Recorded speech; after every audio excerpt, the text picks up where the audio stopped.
Surendranagar Limbdi Ahmedabad highway પર સિંગતેલ ભરેલ ટેન્કરે પલટી મારી. લોકોના ટોળેટોળા તેલ લેવા નાના મોટા વાસણો લઈને તૂટી પડ્યા. હાઈવે ઉપર તેલની લૂંટ મચી. સુરેન્દ્રનગર લીંબડી અમદાવાદ હાઈવે પર તેલ ભરેલ ટેન્કર પલટી મારી જતા અકસ્માત સર્જાયો હતો.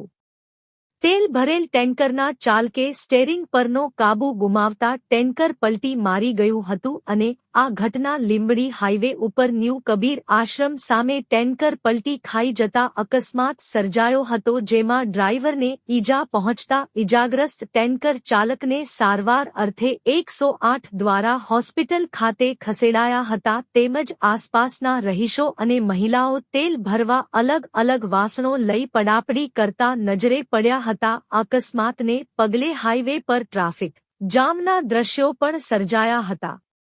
બીજી બાજુ અનિચ્છનીય ઘટના ના બને તે માટે PSI B.K. મારુડા અને G.N. મસૂર સહિત નો પોલીસ કાફલો ઘટના સ્થળે દોડી આવ્યો હતો. ત્યારે મળતી માહિતી મુજબ વાત કરવામાં આવે તો આ તેલનું ટેન્કર ઉપલેટાથી બરોડા જઈ રહ્યું હતું ત્યારે આ અકસ્માત સર્જાયો.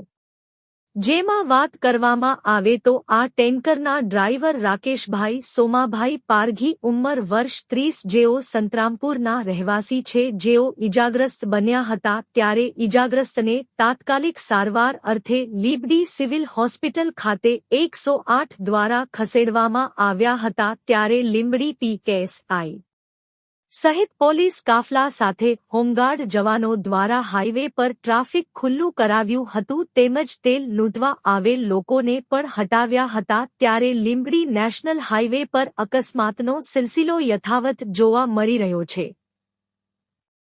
સુરેન્દ્રનગર રિપોર્ટર મહેશભાઈ ઉતેરિયા દ્વારા